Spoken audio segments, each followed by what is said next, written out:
つれよはさとかくるほつれようんもざいのはさとめきりはつれよかいまらいおれすくるみにしゃいからよかいまらいせうくされあ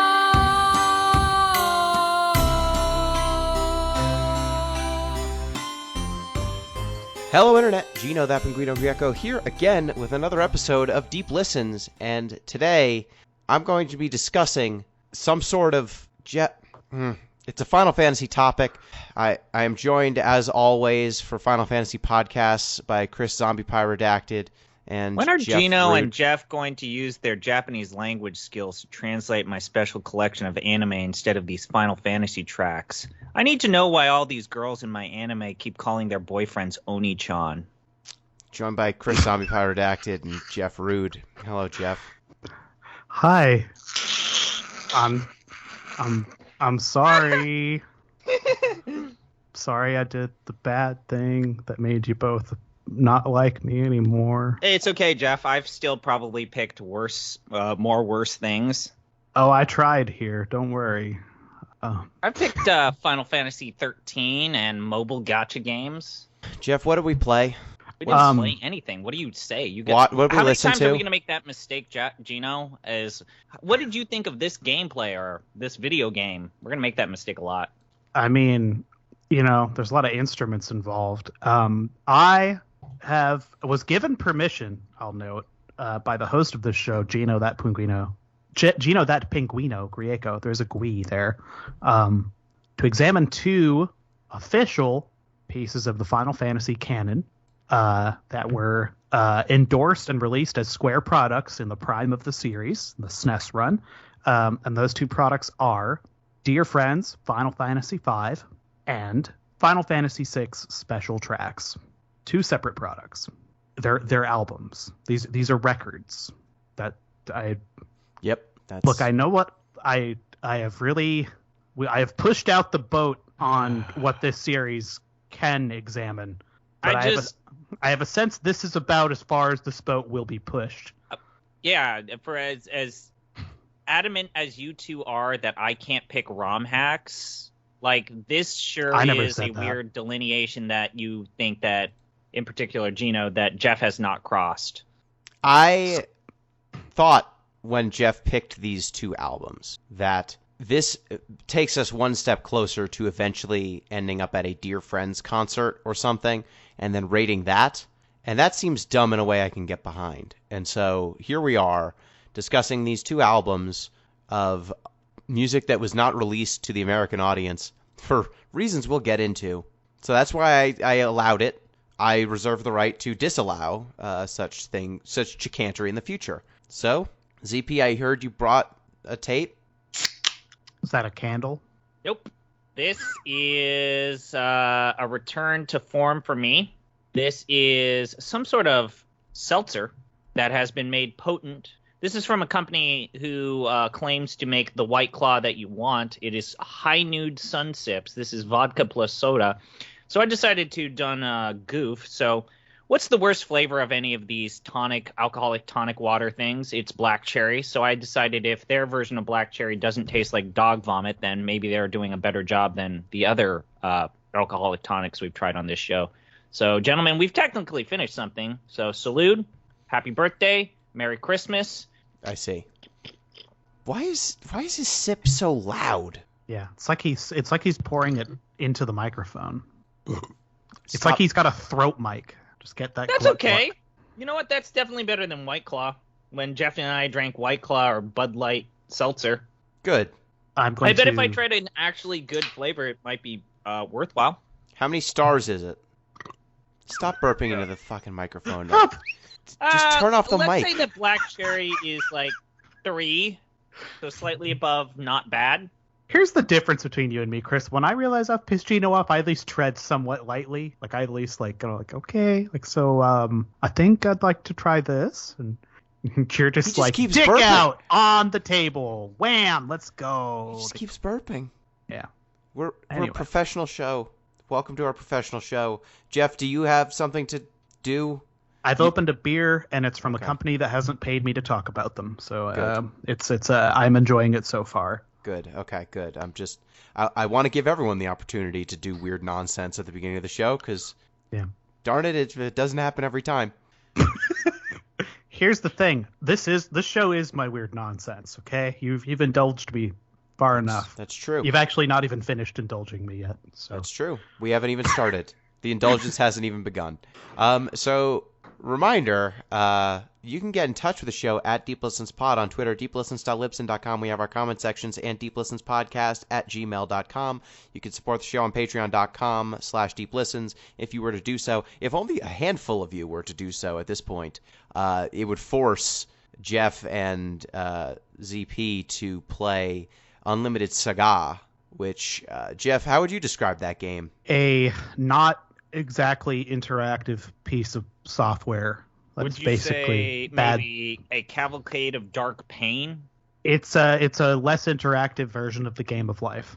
It has some okay music. Okay. It has opening cutscenes that are not indicative of the final product that look good. Shoots and ladders, but harder, faster, uncut. Yes, it's a Candyland for the modern age.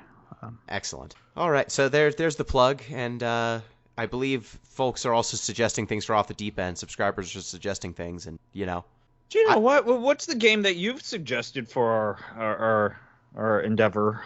Out of curiosity, I don't think I've given y'all an assignment other than Eternal Sonata. Have. Gino, your recommendation to me was Legend of Legaia. Oh, that's true. Yes, I'm joining if you ever do that. What are you getting to any of the patron suggestions soon? Well, Gino, we've submitted the Ogre Battle 64 episode off to you. That is good to go. Thanks, Joe Brown, for requesting that. That led us to do basically the rest of the N64 localized RPGs, non-Paper Mario division, wherein we rolled in Hybrid Heaven, which was nominated by Spike Meiser in the Discord community. So thank you to Spike Meiser for contributing. That is very cool. And we're kind of doing a little off-ramp. The next episode is going to be on Might and Magic 6. Well, that is to say, down the road we'll be doing Might and Magic 6. But the next episode, we're bringing you back in to finish off this so-called Eternal Sonata. Oh, hell yeah. Chopin no Yume time. Let's go. Yeah, Chopin no Yume. All right, so without further ado, let's discuss the Final Fantasy that brought us all here. Jeff, explain what you picked and why. Okay, so I am a music person. I'm a music dork. You're a musicist. And yes, my early memories of Final Fantasy stuff are sort of intrinsically bound, and I've talked about this and not only that piracy, but well before that, I was already engaging in classic musical piracy on the World Wide Web with various file sharing services. Yes, Kazaa, LimeWire, the Napster, my partner was into SoulSeek. It's got, honestly, it's very funny to me now that Napster actually is the music service that pays the most to artists. They buttoned up. They pay in more than Tidal. I didn't know that. They do. Huh? That's just a weird. I mean, whatever. I'm that asshole though who's like. It's actually kind of fun now because I go and buy CDs when we go thrifting, and I rip them just FLAC copies of most of the Celine Dion discography now because hey, Celine Dion kind of slaps. I don't know what you guys are talking about. I was a Winamp user. I mean, Winamp was a hell of a front end for playing music at the time. Yeah, I was custom Winamp skins, the whole 9 yards. Let's go. But anyway, there's all this new video game stuff I like from this thing called Final Fantasy. I would occasionally come across these cool different versions of songs I'd heard in different Final Fantasy games. And later in life, I discovered that some of those were actually official releases from the Square in the 90s. And as I've gotten older and older and older, I've come to appreciate, maybe given the opportunity, don't just carte blanche steal art from people. Generally a good thing. Maybe artists don't make a lot of money. Yeah, it's not a thing I would consider doing lightly, I guess I'll say, which is not to say I don't engage in. Say this, I ain't paid for a lot of TurboGrafx 16 games that I play on my TurboGrafx. I would stop admitting to guilt.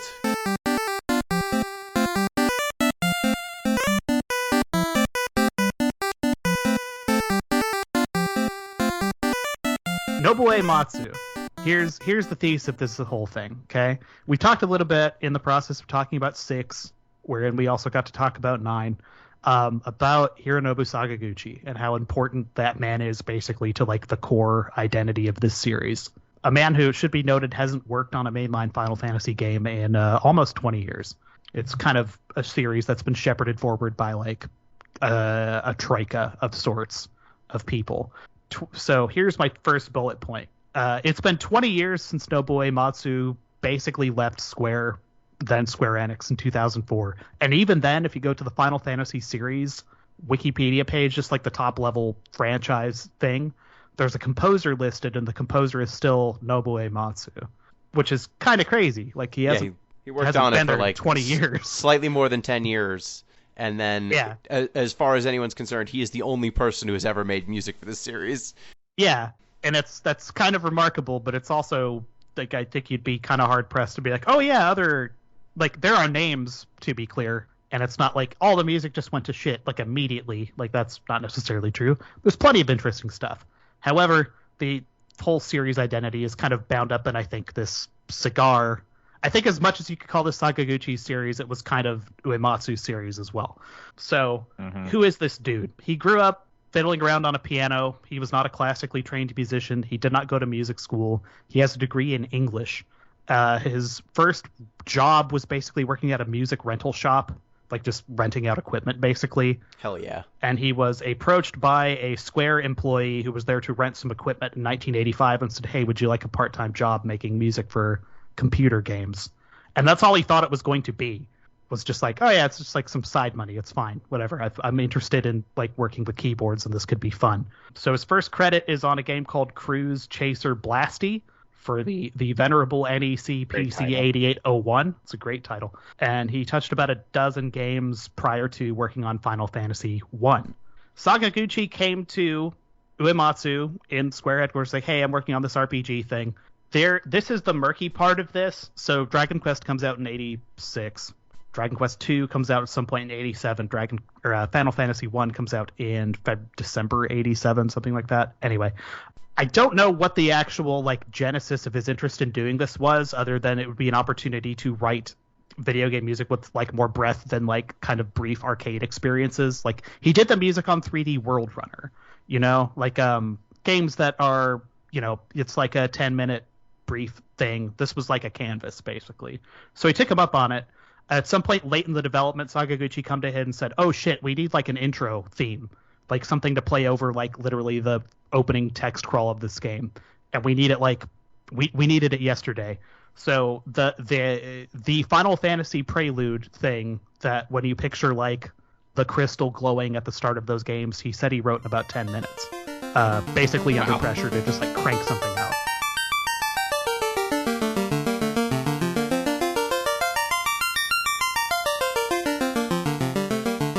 So that's the fun thing about the Arpeggio thing, because like if there's like a Mount Rushmore of people, if you want to get to this base level shit, you get Motoi Sakuraba maybe and Uematsu on it, and then you probably unfortunately wind up with Sugiyama, war crime denying piece of shit turf. Yeah. Yes, in addition to being a despicable piece of human garbage who's now either worm food or a small pile of ashes, Sugiyama was actually like a classically trained composer and really liked arpeggios and I don't understand why people like him so much. Uematsu was not. He's kind of into weird shit. He was self-taught. In interviews, he's basically said that he gets more inspiration from walking his dog, whose name was Pow, as of about 9 years ago. Let's hope that this dog is still alive. He gets more inspiration from doing that than like listening to other music and pondering the universe or whatever the hell. He has said specifically his main influence is Elton John. It's like the greatest impact on like what he thinks music ought to be, and that he actually just wants to be more like Elton John in his personal life. But when pressed, he's also talked about the Beatles and Emerson, Lake and Palmer and Pink Floyd and Jimi Hendrix. And when really pressed, he'll be like, Tchaikovsky. At some point, and this came up when I was talking a while ago, Jeremy Parrish was like, what did you think of Yellow Magic Orchestra, which is to say wildly influential Japanese rock and electronic band that was active in like they started in like 77 and they stopped really making stuff in like the mid 90s. And his response was like, it's a Japanese version of Kraftwerk. Who gives a shit? Which is true, but also I think kind of shows it's indicative of like he's aware of Japanese folk music and has an appreciation for like popular Japanese music, but I think his head was elsewhere generally. Like I said, like the Beatles and shit. He really liked Celtic folk music. He was really into like European world music. Yeah, well, this is a theme that, if I'm allowed to do another release, is going to come up again. Post Final Fantasy V, Sakaguchi started delegating a lot of his work, which is not a bad thing. But like he literally was like, I can't be a one-man show doing this stuff anymore. These games are getting too big. So like it becomes increasingly like a trust of a bunch of like trusted writers putting these games together. Some of them are still there, some of whom we're going to talk about in the course of this episode. That didn't happen for Uematsu. He was the sole composer on everything up through 10 when he started dividing up his work. In addition to that, he also touched like other games along the way outside of the actual Final Fantasy franchise. But my point is, this is basically his body of work that he's remembered for, is like all this stuff that came out between 1987 and 2001. And like the majority of Final Fantasy X is his, should be noted. So yeah, he made NES music. He made music on the Famicom. It's good. So it's Final like, Fantasy. it's one of those rare situations where when you say this auteur made this thing in games, it's actually true. It's very rare, and he had a very specific role in these games, but he largely composed the soundtracks you care about from the Final Fantasies you care about. Yeah, and they've brought him back too. Like he's subcontract done work for them over the years since. So it's not like he has completely vanished necessarily. Like he wrote. Which is not something you can say about other members of the old guard of Square Enix or Squaresoft. Indeed. Bring back the very gooch. notable that he gets the nod versus others. Yeah. Yeah, so Final Fantasy 1 through 3, it's good music. 3 is kind of a standout Famicom album in general, and like the last couple tracks on that game are very impressive Famicom pieces of music. The end credit music on Final Fantasy 3 is like 7 minutes long and is just genuinely very good.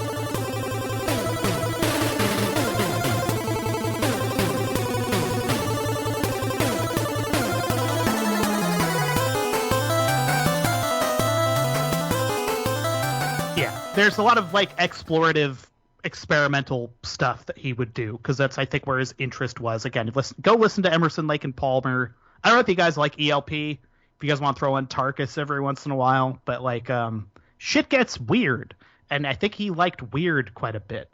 He specifically said the transition to the Super Nintendo was kind of rough, and he had kind of an idea of what he wanted to do, and then ActRaiser came out. It was like the 6th game that came out on the Super Nintendo Japan. And he was like, I have to just go back to the fucking drawing board because this is incredible. He deeply apparently admired Yuzo Koshiro along the way, is what I'm suggesting here. So Final Fantasy IV soundtrack winds up being better because of ActRaiser in some sense. That soundtrack wound up being so good that Square commissioned basically 2 things. The first was a piano arrangement album, which is a thing they started doing going forward, and they slowly backfilled from there. And the second was an album called Celtic Moon, which was arranged and performed in large part by someone named Moira Brannick, along with other Irish studio musicians. We're going to talk about Celtic Moon another time, but suffice to say it's very good. Final Fantasy V soundtrack was originally supposed to have 100 tracks on it, but he wound up trimming that to 56 ultimately at the end. And he has said specifically he was more happy with 5 soundtrack than his work on 4 in terms of the sound quality. Yeah, 5 is a very good certain soundtrack. Final Fantasy IV tracks and some of the things we checked out. We're going to get there. So Celtic Moon, a relative success, I'm to understand. And it's enough that he gets the green light to basically send off some of these tracks to Finland. The famous land of the Celts. Final Fantasy V, dear friends, is a folk rock electronic mess from Finland that was done in part by our dear friend Uematsu, and then in part by a group of studio musicians in Finland, including a trio of Sami singers called Angelique Tutot. Here's what the liner notes have to say. Truncated version. I went to Finland. It's nice. It seems like a safe place. The social security net in this country is very good. People don't have anxieties in their old age. I have learned about two things I'd like to talk about. The first is an instrument called a kantele. It is basically a style of lute endemic to northern Finland. The other is this band called Angelin Tutot, a group of 3 Sami women. He says he was deeply moved by Uik singing, which is a Sami folk singing style. Is done generally without instrument accompaniment or with like a very light drum. So the beginning of this album. Yes.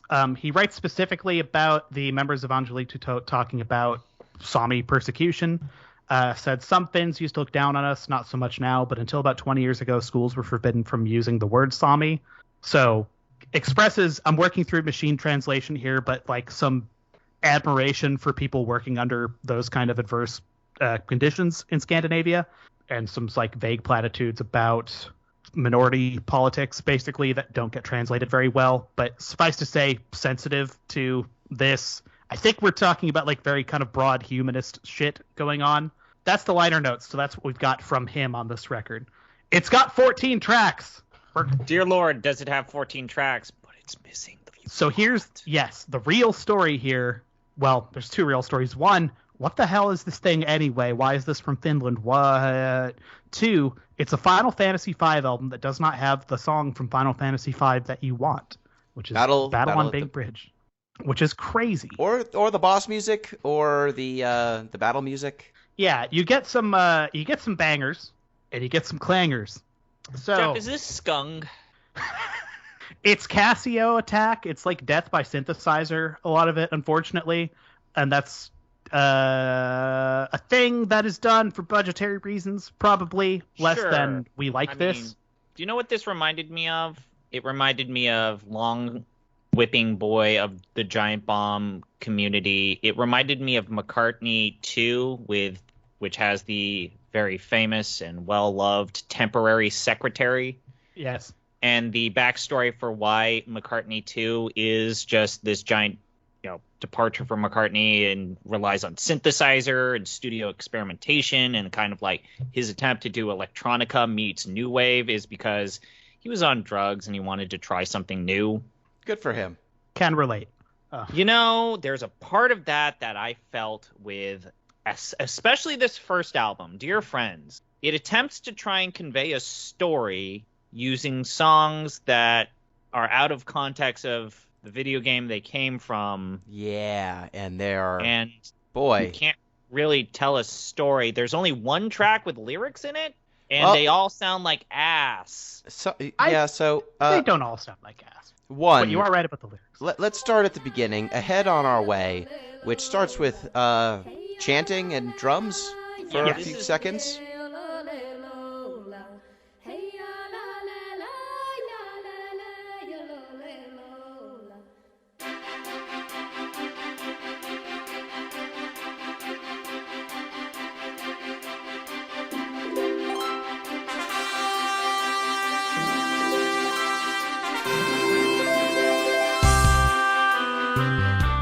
First thing that took me by surprise is the fact that there's chanting and actual, like, not digitized or, electronicized lyrics or human sounds. Like, this is actual human sounds. So the thing that threw me was that the chanting and the drums are not any of the songs from Final Fantasy V, but now with singing.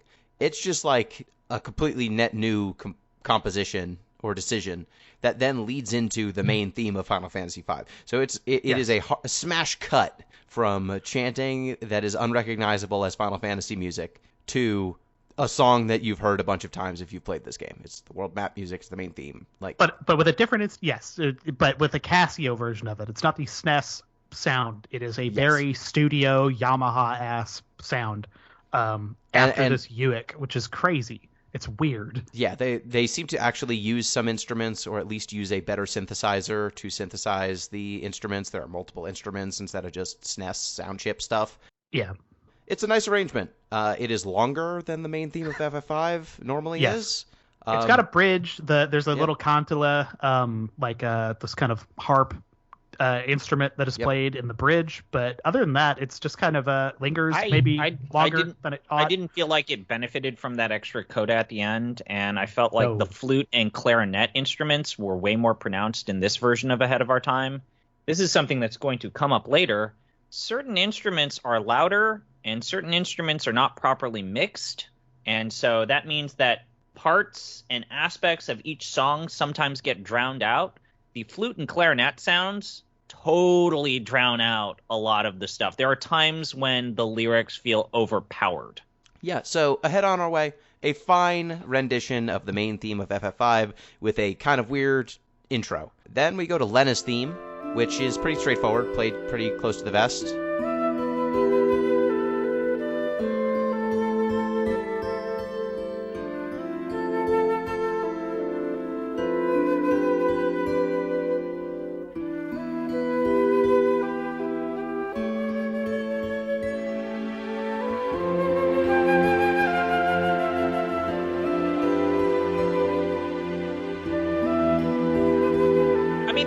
To Lena's theme is a bit weird because the primary instrument or this primary motif is bells, but they're more like Christmas bells. And then the flute starts playing, and this is again where I feel like, who mixed this? They need to be fired because the flute is just not strong enough to overpower some like the harp portion. The harp sounds super stringy. I like this one quite a bit. This is one that actually has been reissued a couple times. That makes sense. This one I think holds up better than a lot of the tracks on this album, unfortunately. So, yeah, because it's mostly acoustic instruments. It's the first two, generally people in studio, right? Yeah, the first two songs, other than the intro of one, is fairly close to the vest. I thought at this point, this is just a fairly normal, they'll do rearranges of FF songs. This is a fairly normal album. And then we get to Pirates Ahoy. Oh boy. The third song. What the fuck was up with the mixing on this track? Like the fake yo-hos.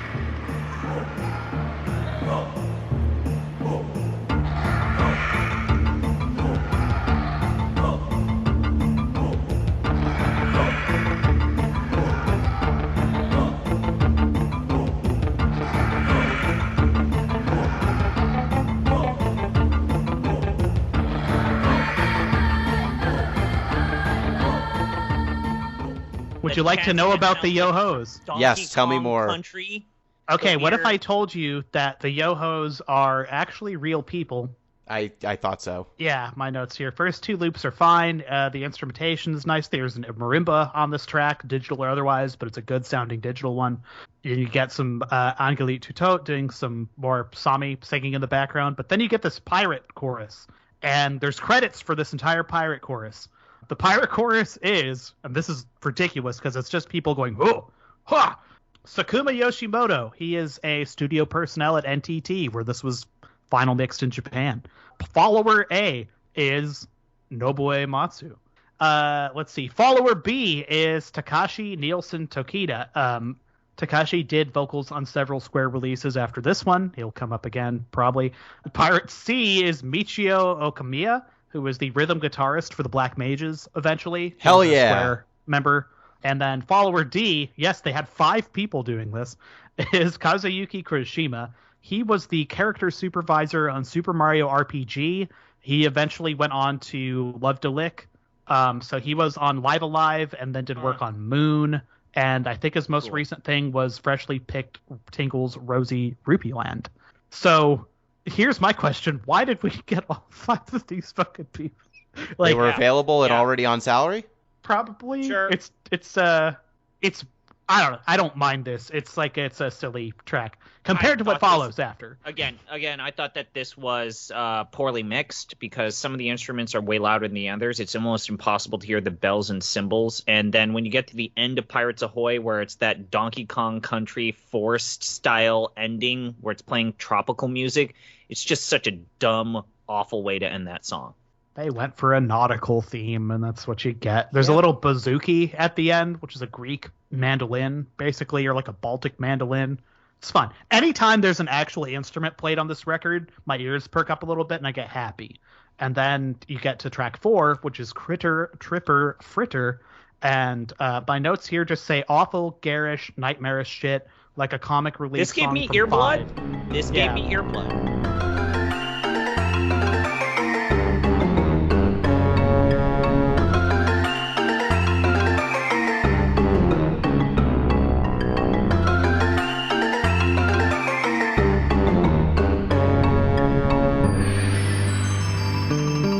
the horns. I don't even know what the horns are meant to be. So- There are later tracks that have a better buzzing bee effect, and this isn't one of them.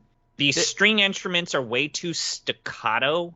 They've got a very shrill, metallic, artificial MIDI sound, and the inclusion of spoken parts or human sounds is just weird, and it does not work with the playful aspect of the song at all. I mean, it's like a fun style. It's the Moogle song. theme. It's the Moogle theme, for it's those who Moogle. are not familiar. Yeah. Like, it's a fun... This is a new Uematsu thing, for better or worse, is to have these very, like, pratfally, goofy songs or whatever. And, like, that's fine, and I guess this record isn't intent... Like, the songs that are serious on this record that are actually good got rolled up into records full of, like, quote-unquote good Final Fantasy music, and that's not what this was. This was, like, a studio album. Critter, Tripper, Fritter did not make the cut. Yeah, No, the piano riff at the end just sounded like a kid banging their hand on a fucking keyboard. There's a synthetic cat and dog sound Yep. portion of this. Yep. It's a lot. It's not great. Intention of the Earth.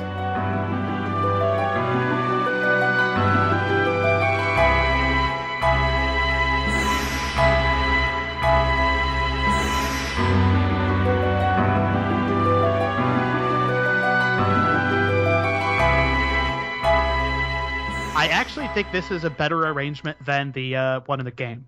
Oddly enough, that's exactly what I wrote. This was the first song that I wrote that I think I prefer the Dear Friends version more. There's a specific thing that gets done. There's a big chord that happens at the end. It's like a 4 bar piece, basically. And there's a big chord that happens in the 3rd and 4th bars. And in the original track, I went and checked this. It's just a B, basically.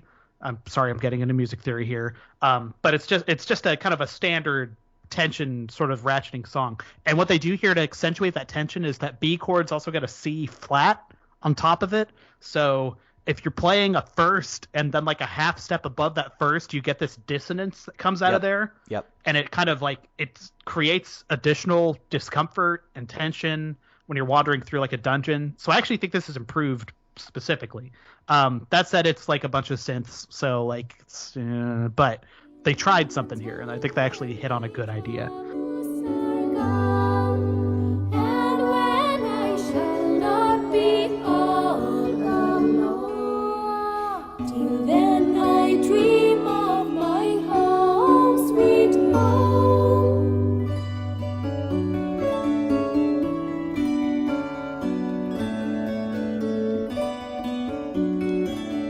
My Home Sweet Home is the next track. Boy, oh boy. This is the first one where we get actual lyrics. They've added lyrics to Home Sweet Home, which was one of the kind of standout songs of 5. First in English, and then is the second language Finnish? It is Sami, specifically. Sami? Which is, okay. Yeah. I have the lyrics up for both versions. They have been completely transcribed on, if you go to Final Fantasy Fandom, shout out to finalfantasy.fandom.com, I guess. They have a full transcription of these. These lyrics were written by Yoshihiko Meikawa. He was the sound designer on both Live a Live and also did sound effect work on some Final Fantasy games, apparently. He also did design work on Super Mario RPG and Parasite Eve, and then went over to Alpha Dream, where he was attached to basically every Mario and Luigi game. So they're not particularly complicated lyrics necessarily. It's a song about longing to return home. It's the song that plays when Bartz goes back to his hometown. Right. Yep. In Final Fantasy V. I also thought this was an improvement over the original. I Yes. think that the one thing that I would say is the lyrics are interesting, but more than anything else, while I think that the original has a more calming effect here, I feel like it's more emotionally potent, or it's got just a weight, a heaviness to it, where this version of My Home, Sweet Home is better in Dear Friends. And, just special points or props for having lyrics in non-English lyrics that aren't Non-English, Japanese. non-Japanese. The English lyrics, again, they're kind of basic, but I've never really written like poetry or verse in my second language, so like full props to Meikawa for pulling that off. This is one that's been reissued as well. It's on Potion 2, Relaxin' Final Fantasy, which are both like really good compilations, by the way. And I think they're up on Spotify now. I think Square just like dumped a lot of stuff on there recently, and I think the 2 Potion records are up there. Anyway, the next track, God, The we're gonna Land. have to listen to that too. No, because here's my rule. That those are compilations, they don't count. These are actual like some they're germane to like the things that came out at the time. They're not like a nostalgia trip, weird cash-in thing. Like I will personally go listen to Potion and Potion 2 like all day long, but they're not really for this. This is like Final Fantasy Apocrypha is what we're going through right now. Like I think this is part of the canon of both of these games. And I think this one holds up better. But anyway, Yeah. so wait, no. wait. I want to. If we find that the 6th one is bad and it's part of the canon, does it get added to 6? Can reevaluate 6? I that wasn't quite where I was going with it, but Well, this is how my brain works now, and it's both of your I faults. want this to be Gino's gimmick. Gino, can this be your gimmick? What I think gimmick? this is going to be. okay, if that's the case, then 13.2 made Final Fantasy 13 better. So Final Fantasy 13 goes up like 3 spots on the list. That's How's true. that trade? All right. I Well, think then there we that's go. true. We're at. I It wanna seems say- we're at an impasse. I want to say that the most, Nobuo Uematsu, I realize you pointed out that he's not professionally trained in music, but that said, usually your audio mixer's job is to make sure that the lyrics don't get overpowered by background and foreground music.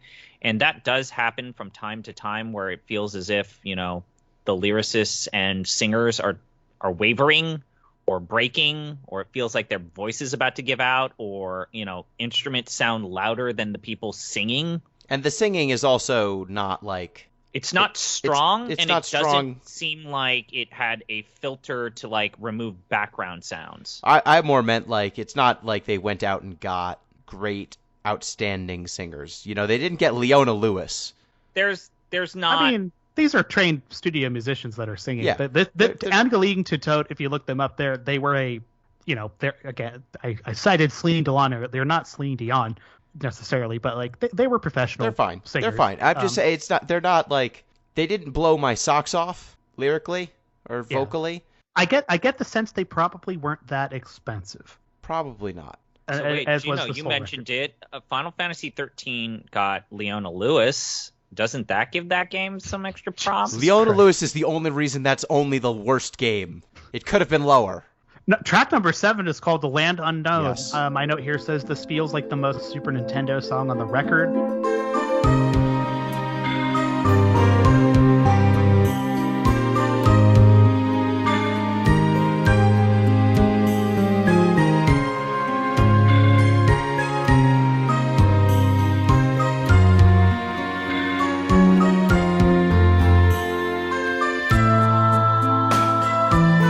I was not fond of the pipes Yeah. either. There's a flute, which I enjoyed, and the bridge has this like Pink Floyd kind of a 1 and a 4 Yeah. groove on it. Like if you listen to Dark Side of the Moon, there's a lot of like 1/4 groove kind of jazz mode that they're in, which is where the a bridge very goes here. Fruity but- Loops, Magic's Music Maker instrumentation sound to this track. And here is the big thing that I'm going to hit. Some of these songs have orchestral music. Some of these songs in this album have synthesized music. Some of these songs have MIDI music instruments, and the lack of a coherent aesthetical choice or sound profile never stopped messing with my brain. You're absolutely correct. They go between, as you said, actual instruments, and all those tracks tend to be like okay, to a lot more synth heavy to just all synth, and it's like almost alternating back and forth, so it doesn't feel coherent at any point, and it's a bummer. This album started in a spot where I was like, I see. It's just going to be up-resed rearranges of songs. And then it got weird, and now it's like, I don't even recognize some of these songs necessarily from the game. They are all vaguely of a piece with FF5, but I don't think I'm going to go back and listen to The Land Unknown or Tenderness in the Air, the next Yes. song on the list.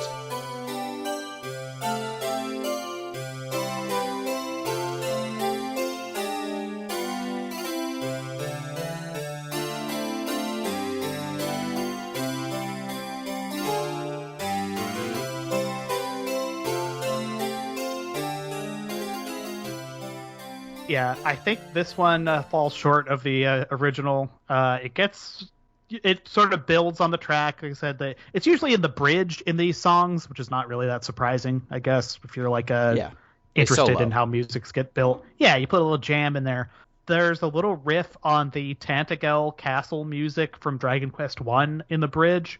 I think that's where that lick came from, but I can't be sure. There's anecdotal web information stuff that I could find, which suggested that Sugiyama was seen by Uematsu as some kind of mentor at this point in his career, which all I can really say is that sucks. Maybe he knew something better about him than I did. I don't know.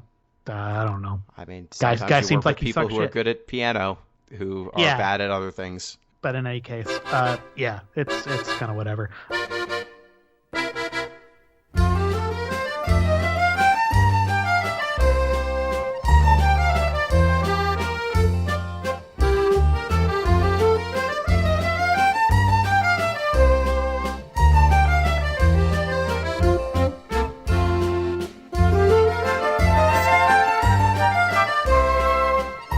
Waltz Suomi, which literally just means Finnish waltz.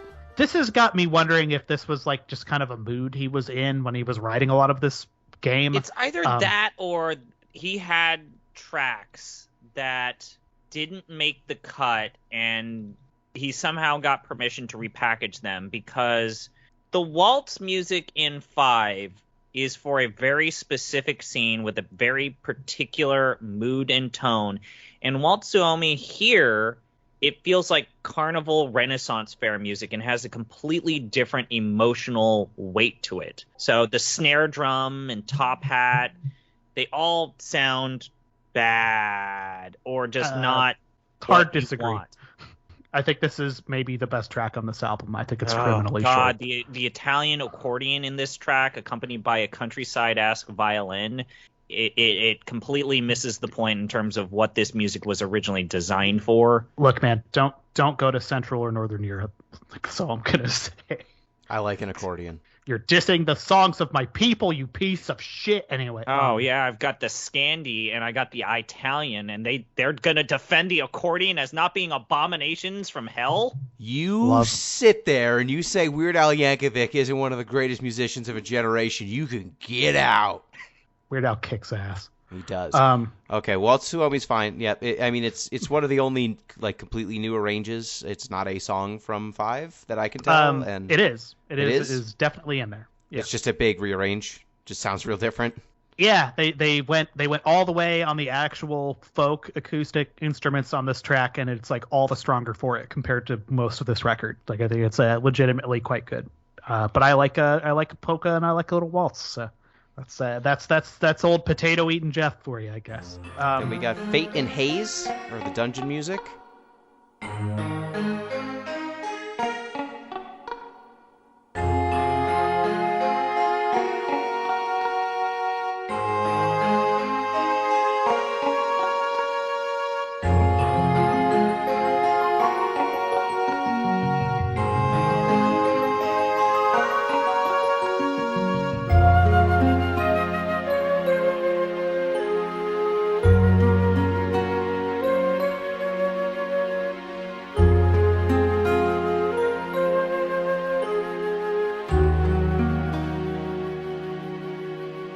Very pensive originally. This is some MIDI-ass music, though. I mean, this is, again, something that I'm going to bring up. Like, this sounds like a chip tune.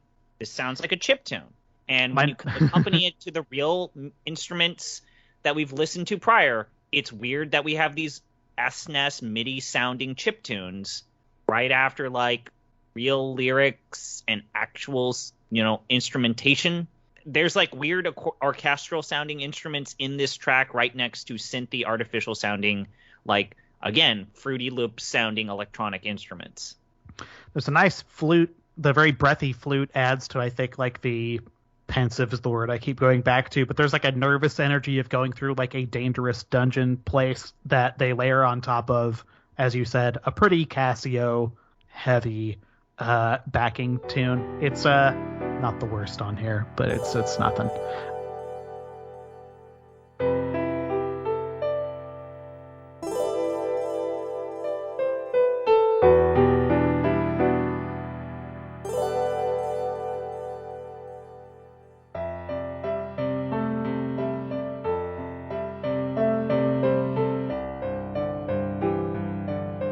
As I Feel, You Feel, aka Legend of the Deep Forest. So this is the track that is playing basically when Galoof dies and is like transferring his abilities into his grandchild. My notes here just say gorgeous piano intro suggests like the rumblings of Eyes on Me. Mm-hmm. Then the lyrics are by an individual named Hiroyuki Ito, and we're just going to talk about him later, but put a bookmark on that name. This is a track that also got recompiled on Potion 2. It's one of the standouts on this record. It's, I'm not going to say go out and buy this like immediately, but it's pretty good. And I don't know, like it invokes some of the feeling of the scene that the best I think these songs can do is if you were to put them in the game Final Fantasy V, it would enhance the scene that they're in as opposed to detract from it. I think this is one that would add to that scene as opposed to some of these which very clearly would not. So I'm not saying I'm like empirically correct on anything I'm saying here, but this is good. This one's good compared to what comes next. Yep.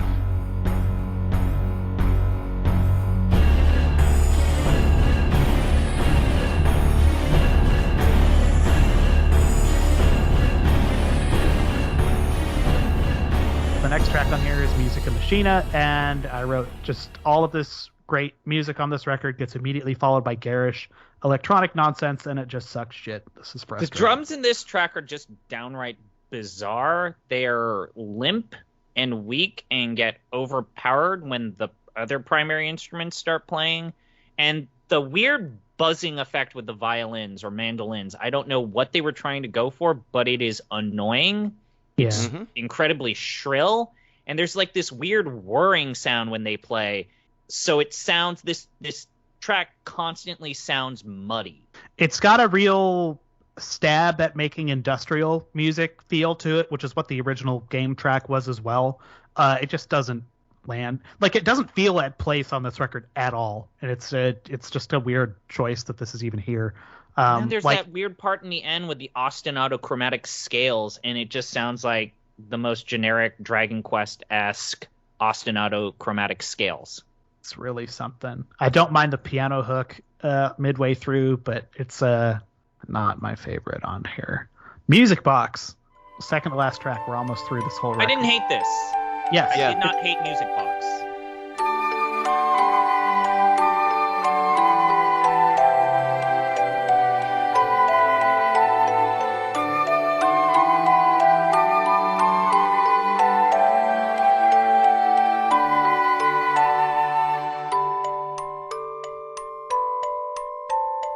This one's like, as far as music goes in Final Fantasy V, kind of a minor cryptid because it only plays at the music box that is in Bart's family home. I like, which again, it's a weird choice that this gets a track here, but not Big Bridge. So it's worth saying, like they have brought Music Box back a number of different times. They seem to think it is great. Yeah, and this.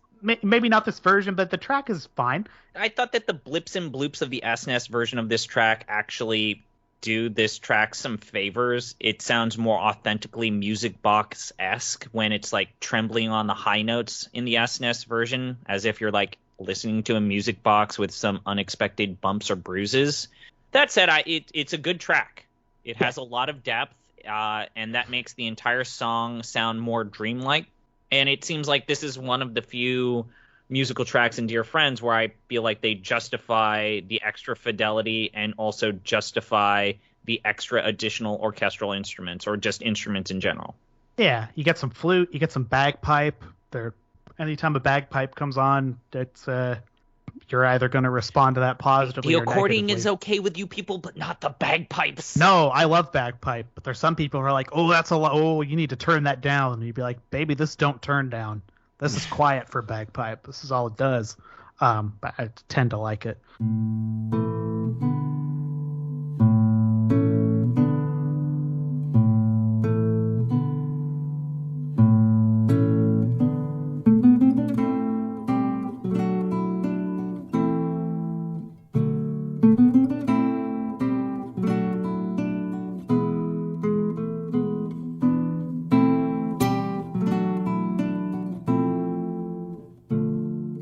Final track is Dear Friends. I think this is a goddamn masterpiece.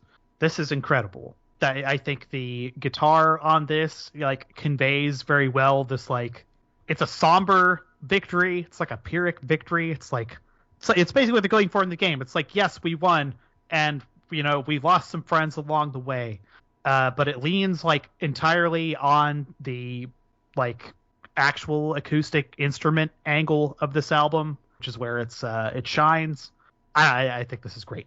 Personally. I will just say that I think the intro with just the mandolin guitar riff solo, it's just too skeletal, and I feel like I like this track. I just feel like there's just not enough to it. There's not enough meat on the bone, and it takes forever to finally reach its crescendo, and that's my only problem, is that it stays with just that skeletal mandolin guitar riff for longer than what it should.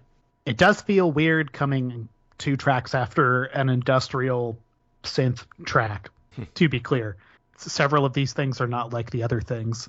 The other weird note, if you listen to the version of this that is available on youtube.com, and this is on the real record too, the track ends, the guitar stops playing, there's a pause, and then you get some Super Nintendo music.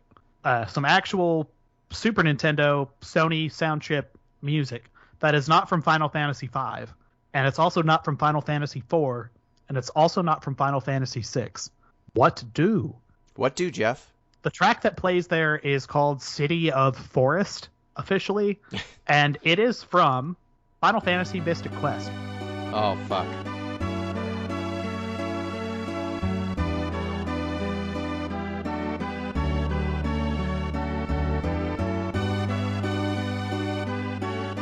It debuted in America a few months before Dear Friends was recorded. Mystic Quest didn't come out in Japan until 9 months after Final Fantasy V, though. So it's like a weird preview of music that people haven't heard yet. And it's also music that Uematsu didn't write. Uematsu was actually not on Mystic Quest, kind of famously. Which led to Jeremy it sounding Soule? very different. Was it It was not Jeremy Soule. Jeremy Soule do a random Square Enix game? I have nothing in my notes. Oh, that's about right. him. Jeremy Soule did Secret of Evermore. That's right. Okay.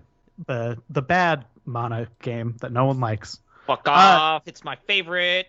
That's whatever.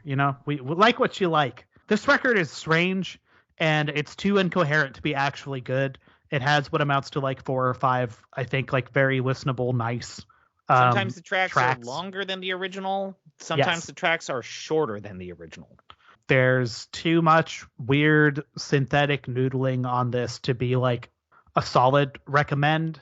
That said, I feel like you can jump around. Like they've taken some of these tracks and put them other places alongside music where they like are more appropriately matched, and they sound fine. So it's it's a C. No, I think would if you really cared for Final Fantasy V, there's something here for you, but you can skip about half this runtime. Like you can legitimately like almost skip every other track. That's Yep. my notes. Yep. So are we gonna have to? Let's put it near the bottom of the list. Are we rating this Yeah, we're gonna rate independently? this separately, Gino. Oh yeah, we're rating these separately, I assume, right? separate product. Okay. So do we want to say the ratings for the end, or just bang these out? May as well bang these out, I suppose. Okay. Let me get the list. So the list is currently at the top, best Final Fantasy game, Final Fantasy VI, followed by 9, 10, 7, 8, 7 Remake, 5, 12, TCG, 1, Legend of the Crystal, Final Fantasy V Legend of the Crystals, Dissidia Opera Omnia, 10-2, 13-2, Advent Children, Spirits Within, Kingsglaive Final Fantasy 15, Mobius, A King's Tale Final Fantasy 15, Last Order Final Fantasy 7, Dad of Light, 10-2 Last Mission, 2, 11, and 13 last and always least. I think let's start from the bottom because this is not great. It's better than 13. It's better than 11. No, it's not. Oh, I thought this was one of the worst things. This was an actual waste of our time. Disagree. I think it's better than 13.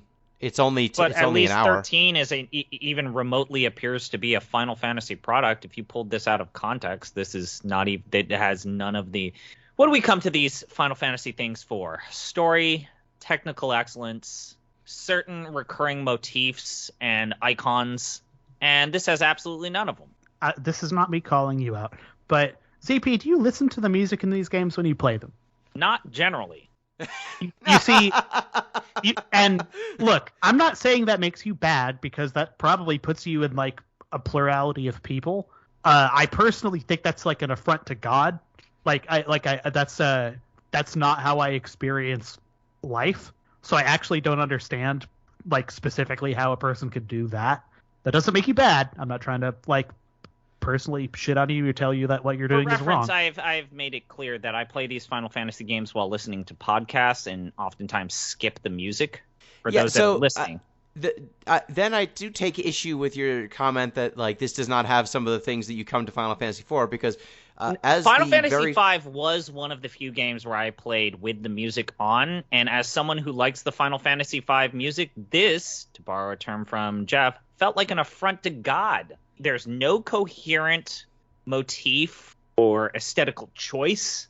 Like, if this was going to be Uematsu making music using a new tool set or a new studio workshop, like, not everything uses that, or it doesn't commit hard enough. If this was like Pink Floyd The Wall, where it's just an experiment that just, whether it pans out or not, I would have accepted that more than just a collection of stuff that was lying about, and let's just try and do some sort of weird experimentation and noodle with electronic instruments.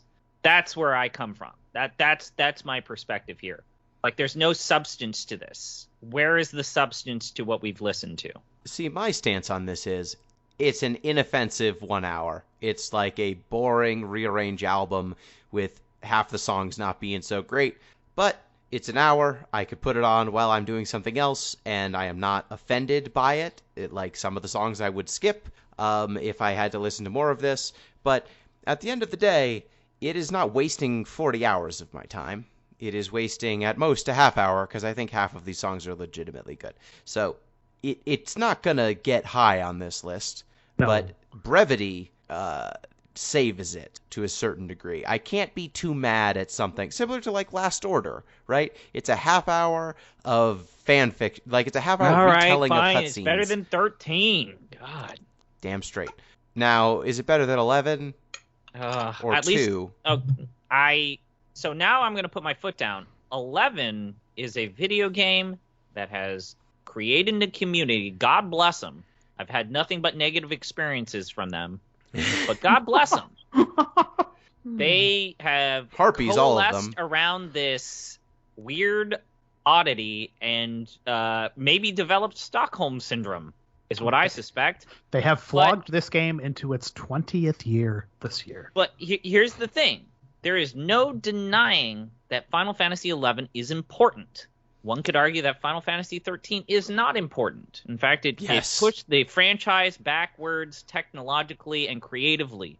But Final Fantasy XI is legitimately important. It has had a legacy. There are people who are making MMOs and online experiences that continue to cite Final Fantasy XI.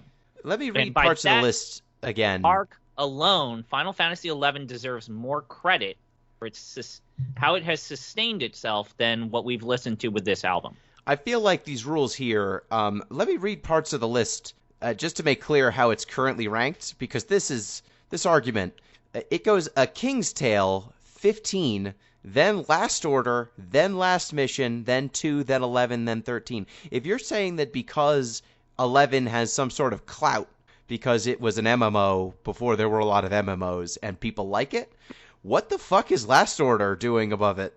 We put it down there because it plays bad. It plays poorly, and there's so much of it. 2, plays poorly. Respect it. Really do. No fun to be had there. 10-2, that game is Chocobo's Mystery Dungeon without the charm. And then we get to Last Order, which is a half-hour... All right, where's your line, Gino? I would put it under Last Order. I would put it at the zone where we've got bad cash-ins. You would even put it above 2? Like, I don't like 2, but I respect it. Trying something different? I mean, I guess, inoffensive but completely ephemeral versus offensive but daring. I don't know. Is it, Jeff, where do you come down on this? Where do you stand? Can you run, Mobius, King's Tale 15, Last Order, and then what? Last Order, Dad of Light. Sorry, I didn't even see Dad of Light there. Dad of Light, then 10-2, 11, and 3. And it's 13, 10-2 last mission, specifically. Yes, 10-2 last mission, specifically the worst part of 10-2. I would put it somewhere on either side of Hikari no Otosan, personally, of Dad of Light. What? Yeah. Yeah, not higher than that. It doesn't go above last I'm order. going to side with Gino then, because I find that... So it needs to go below Dad of Light. At the That's fine. least. Yeah, I'm fine with that. Okay. Yeah. Then Look, we're gonna... I like this more than both of you, but this isn't, like, that good. Like, It's still on the bottom of the this next list. one coming up, now, you better Yeah, prepare me here's- ripping this next thing a new asshole then. yeah. So I'm going to say part of why I think this has to be slightly higher is so that the next thing we talk about can be even lower. Yes.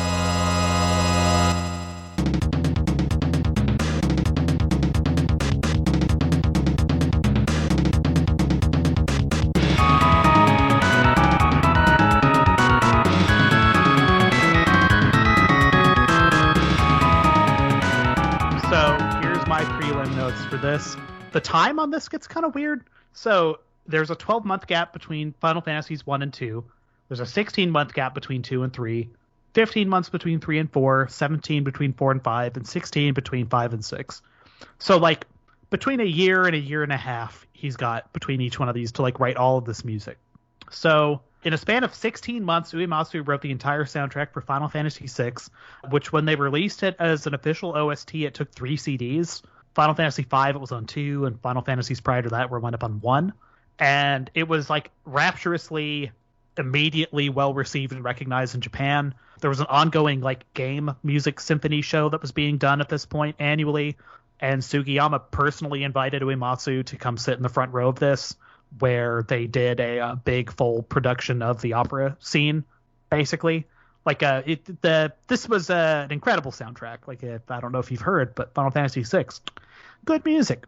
And there was a lot of it. And some of it didn't even make the cut. But don't worry, that game came out, I think it was like April 3rd, 1994. 3 weeks later, just 3 short weeks, they gave you a chance to hear some of the stuff that was on the cutting room floor in Final Fantasy VI special tracks, which is a legitimate, honest-to-God commercial product that got sold. They sold this. This is the most bubble economy product that has ever existed, and it was after the bubble economy was, like, technically dead. Like, this is like buying, $300 VHS copies of, like, a single episode of an anime. Right. Levels of, like... Which is what the industry did. Yeah, like, that's what this feels like. You try and find that weird Shin Megami Tensei anime, it's all in, like, 1 episode per VHS tape. And Just it's bonkers. awful. So this is a collection of 3 songs that were, as far as I can tell, basically written for Final Fantasy VI on Super Nintendo sound chip hardware that were not ultimately put into the game. 1 remix, and then 1 original vocal song with a karaoke version of at the end of a record. So really it's 5 tracks, one of which is repeated as a karaoke number. So, like, obviously we're going to touch all of these, but I really want to look at this fucking vocal track. Okay. That said, it is important to point out that this was sold as an EP. Yes. Which an EP having this few tracks and being this long is not out of the ordinary. Yeah. This EPs is, like, are generally, 3 to 5, 3 to 6 tracks, and all usually under 30 minutes. Yeah, this is a norm. Like, Alice in Chains, Jar of Flies came out, I think, around this time. That's like one of the best-selling EPs ever. Like, this is not that crazy of an idea. The crazy idea of this is what is actually on here. Yeah. That's what makes it a fucking weirdo.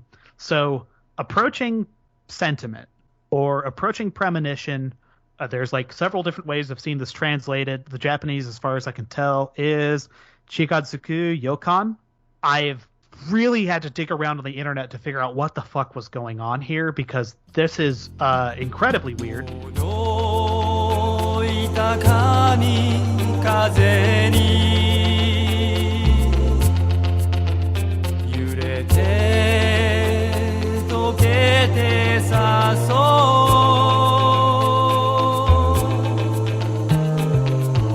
う約束の空へまだ高く This We Are the World, but in Japanese. Yeah. So, as best I can tell, this fits into a broad category of Japanese media, which are called image songs or like character songs. So these are songs that will be included in like, you know, an anime or a J-drama that has singing in it, I suppose, where a character is singing about their specific feelings and character traits. So this is written from the perspective of basically a single character in Japanese. There is a note that I found on a fan website that described, as best I can tell, the production of this song, which I will read here in full because it is not long. Image song of Final Fantasy VI, according to a magazine special issue covering Final Fantasy VI. The song was put out. Basically, they were soliciting within the office to get someone to perform this track and write lyrics for it, but no one came up originally. And the individual who stepped up was Hiroyuki Ito. That's right, the man who wrote the lyrics to As I Feel You Feel in Dear Friends. So Hiroyuki Ito, who is this guy? Hiroyuki Ito is basically the last person at Square Enix today who has touched every single mainline Final Fantasy game. He is the band who directed Final Fantasy VI alongside Sakaguchi. And when they released, he designed Final Fantasy IX. So, you know, in the sense that Sakaguchi directed it, he did like more of the actual game design of that game. And the Zodiac system in Final Fantasy XII International, he basically redesigned that entire job system for that international release of that game. So Ito's like old guard Final Fantasy. He's been there for like well over 30 years now. And in 1994, they got him in the studio. He wrote these lyrics and then performed them. And these notes say that he sang with a smile and with his arms crossed the entire time. That checks out. I can hear it in the singing. I have a machine translation of these lyrics. I'm not going to read the entire thing, but I can post them in the chat, I suppose. But it is basically a song about missing someone and wanting them to return. Let's see. That's the sense I got. Yeah, I mean, I'm just going to copy paste this because I'm not just going to read this verbatim. That is not good pod. But yeah, the tone of this thing is incredibly like big, corny world music, like 100%. You guys have you've hit it on the head. There's a choir behind him. Yes.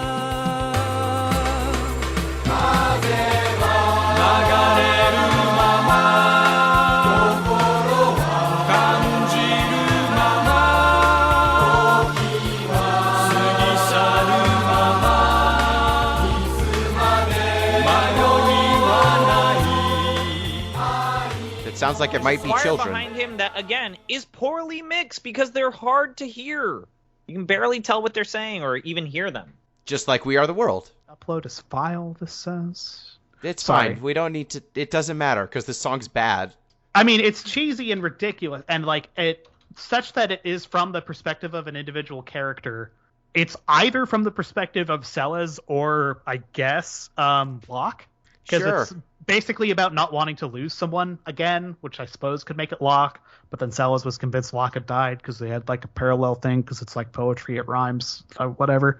But like, what this ultimately has to do with Final Fantasy VI is so like tangential at best. It's bizarre, and just that it's done basically by a guy who programmed the job system in FF12. Like he wrote these lyrics and then sang it because no one else was gonna do it. It makes it like even fucking weirder. But that said, it might be like the second best thing on this record. So that's something, or at least the most notable. Because the next two songs on here are literally just cut town music from Final Fantasy VI.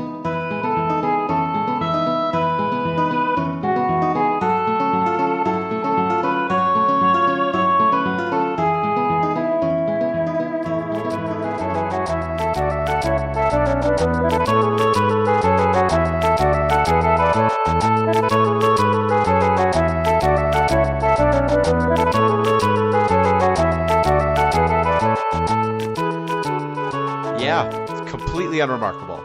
Okay, I like my town music to be downbeat and relaxing because if I'm going to have to be like fanning through menus, I don't want my music to be too up-tempo and fast, and that's exactly the problem with the second one. Yeah. about 120 BPM. It's a little upbeat, little jaunty. It's still not as crazy as the Evergrace shop theme, which, Gino, if you don't know what I'm talking about, Jesus fucking Christ. It's a little busy compared to the multiple. The one weird thing about 6, and there's only one weird thing, because as we've noted, it's the best game. There's only one town theme, basically, for the whole game. Yeah. Like, everywhere you go. Like, there's kind of one tile set, too. Like, there's things that aren't perfect about 6. And this is, I think, one of them. But I guess they probably just ran out of room. Because these are both, like, cromulent town themes, I guess. Third town theme is awful. If that was the music that I would have to listen to when shopping for shit, I would have fucking gone crazy. It's a little mouth harp in there. I also think that the way that it's accompanied, or the accompaniment is, I don't know if it would loop very effectively. And what is up with those muddy drums? They sound like a kid who's wearing like plastic boots jumping up and down in a mud puddle. And there's a weird like frog-like sproing. That's a And it's mouth just harp. bad. Yeah, it's a lot.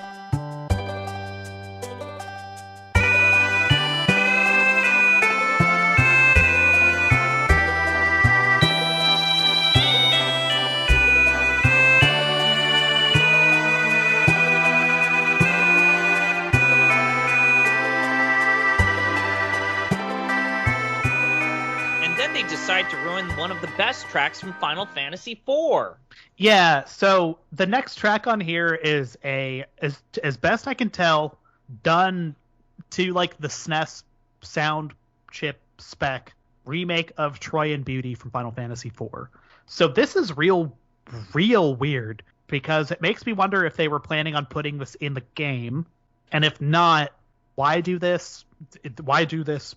Period. You know, like, what's going on here? It makes me wonder if this is one of the songs that Uematsu was just like kind of proud of, like if he wrote this after he heard the ActRaiser soundtrack and was like, oh shit, I have to like step my game up, because like he went back to this a couple times over his career. It's a nice track. This is just kind of a more garish rendition of the original work. It's not great. It's not like actually like offensively bad. It's just like a worse copy of like an original work. Yeah, they put in a worse copy from a game. There are 6 tracks on this. 2 of the tracks are a lyric version and a no lyric version of Approaching Premonition, and they somehow managed to stick a 2-minute remix of a Final Fantasy IV song on this. What the? Next, and it's a bad remix of the Final Fantasy IV theme, because it is. Troyan is like the calming, relaxing beat, and here are these blaring horns that just completely ruin everything.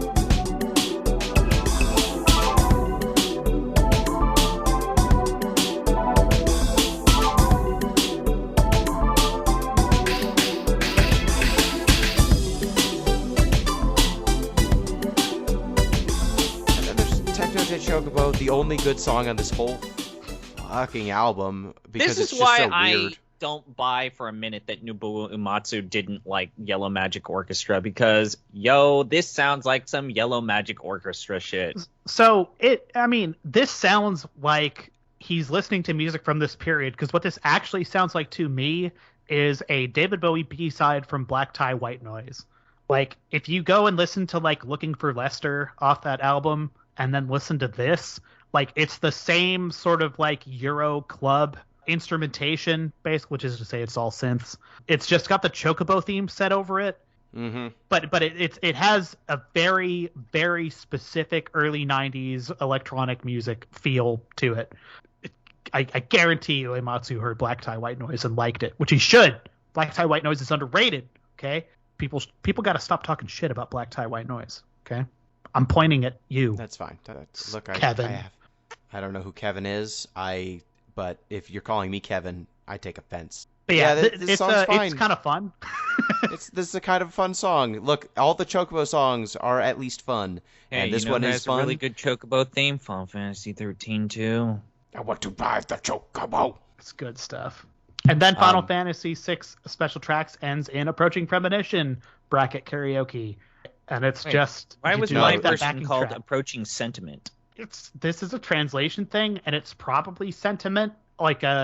This never got an an English release. I wonder So- why. Yeah, right. So like we're relying on how are people choosing to translate again. I think it's Which Shikazuku romanization Yokon. system are they using? Okay, I got you. Yeah. So because there's no it is a kanji ass name basically. Yep. So it's a creative science. It's an art, not a science. So you're gonna do that one. Yeah, translator's choice on that one. So And this that's it. thing, that's it. That's the whole album. It's less than a half hour. It is, track 1 is We Are the World but Final Fantasy. Track 2 and 3 are there. Track 4 is a worse remake of a song from multiple years before this game came out. 5 is yet another. Look, if anything, I'm just sad that they burned Clock on a different style of Chocobo theme, not in a main game. They could have done Techno de Chocobo in a different mainline game. Yeah, Techno de and then- Chocobo could have fit in with like Final Fantasy VIII's shit pretty well, honestly. Yeah, Like, would have been fine. you know. So But here's where I shoot my shot.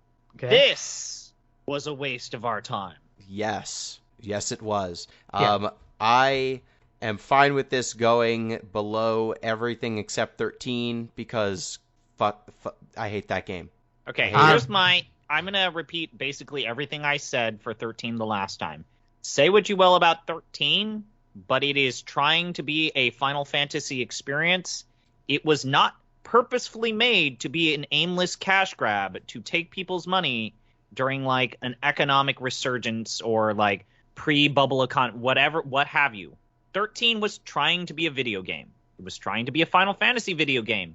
It has icons in there, and it has an It approach has to UI. the Final Fantasy franchise that is bad. Yes, I concede. But it did something different and brought something to the table. It's like when a kid makes their dad a sandwich, and it's made out of crayons and staples and pencil shavings. And you don't want to eat that sandwich of crayons and staples and pencil shavings, but you do. You do. I can't, in good conscience, put this below 13 because 13 is 40 hours and wasted my time. This was a half hour and has a good song on it. 13 has that casino scene with Saz and Vanille and some It does, pretty interesting music. Hey, remember all those smash cuts of like fucking Michael Bay Transformers that happened in 13? Oh boy, Remember- sure do I. Remember I mean, the 20 hours when you don't get to do any sort of character building at all? Remember the no towns or characters to care about? Guys, I'm honestly pretty torn on this, and honestly, it's 13 less. 2 and future games don't entirely redeem 13. There are many sins to be had in 13. It's the worst playing game we have played. But, again, not purposefully made to steal people's money by slapdashing, shotgunning the Final Fantasy name on a thing.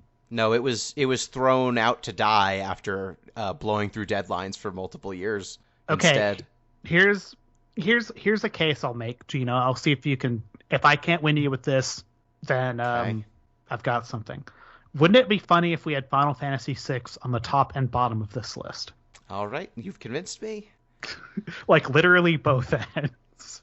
Because like this is not very good, is it? And 13 No. is fucking aggressively bad at times. But I think if you were to take all the music out of 13, there's probably 2 songs that are okay. There are more than that songs that are okay. Yeah, and like the Orba.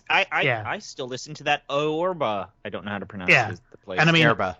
this is me dog fooding myself, right? Like I like the music in these games a lot. So if I'm considering these as musical things as well, in some sense 13 just literally turning that game on and walking away from it sometimes might be more valuable than special tracks. Yeah, let's do that. I like that. I like the poetry of it. Final This is Fantasy how you VI vindicate Gino. special Like I tracks. said, I was doing you a favor when I did this. FF6 God special damn it. tracks And if is and the if things worst thing continue we've to done. work the way they are, he's gonna fucking make me play 9 again, probably. That's between you and God, my friend. So the final results of our list of our science at number 1 is Final Fantasy VI, followed by 9, 10, 7, 8, 7 remake, 5, 12, the trading card game, 1, Final Fantasy V Legend of the Crystals, Dissidia Opera Omnia, 10-2, 13-2, Advent Children, The Spirits Within, Kingsglaive Final Fantasy 15, Mobius Final Fantasy, A King's Tale Final Fantasy 15, Last Order Final Fantasy 7, Dad of Light, Final Fantasy 5, Dear Friends, 10-2 Last Mission, Final Fantasy 2, 11, 13, and now our new worst thing we've played with Final Fantasy in the name, Final Fantasy 6 Special Tracks. We Final did Fantasy it. 6 giveth and it taketh. We did it. We put something below 13. I have broken every rule on this show. Way to go. Now Now no get out. gods, no master. It's okay. What the next thing that's about to happen is going to make you feel even better. Okay, It's my turn to ZP, pick. it's your turn to pick again. You know, Oh. it's funny that we mention it because every 2 years, Gino knows what's coming and yet complains about it nonetheless. Gentlemen, it's time. What's time? It's time to finally finish the fight. It's time What? to finally do and be Halo's done with Halo's something. not a Final Fantasy game. Could be. It's time for us to be done with a franchise and trilogy of games that we've been dancing around for quite some time. Crisis My Core. next pick will be Final Fantasy 13 Lightning Returns, or Lightning Returns Final Fantasy 13. Gino, it's time to be done. I want to be done. You want to be done. We all want to be done. We do. I'm gonna tell you a secret, Gino. Yeah. I knew this was gonna happen, and I started playing this last night. This game seems like okay, but the plot stuff of the first hour of this game is going to make your toenails actually curl up into your feet. You're Good. going to actually turn But into. that said, it's time to finally see the glorious return of Lightning, and then also the odd, weird sidestep return of the dress sphere system. Finally, we'll get to experience the majesty of when they truly said, "What is story?" I bought all of the DLC for this game. I should also mention that the Game Pass versions of these games are actually quite good. Yeah, they did a 60 hertz auto HDR touch up on all these. So all the cutscenes are remastered, and this game looks very, very, very good Are they- on my platform. I don't glad. know, Microsoft doesn't get a lot of credit, and I don't want to give a Megacorp a lot of credit, but they did this series apparently solid with the Game Pass versions of them because Yep. apparently they play better, they have stronger and better frame rates, and they run decently on moderate systems. And also they just look better than the console versions. Yeah. All They, right. So next up, we're playing Final Fantasy 13-3 Lightning Returns. Final Fantasy 3? 13-3. 13-3 Lightning Returns. Great. Thanks, CP. I spent this entire podcast sitting on a banana. Thank you, Jeff. What? Thank you, listeners. Reminder, you can get in touch with the show at Deep Listens Pod on Twitter, deeplistens.libsyn.com. We have our comment sections, and deeplistenspodcast@gmail.com. You can support the show on patreon.com/deeplistens. Until next time, peace.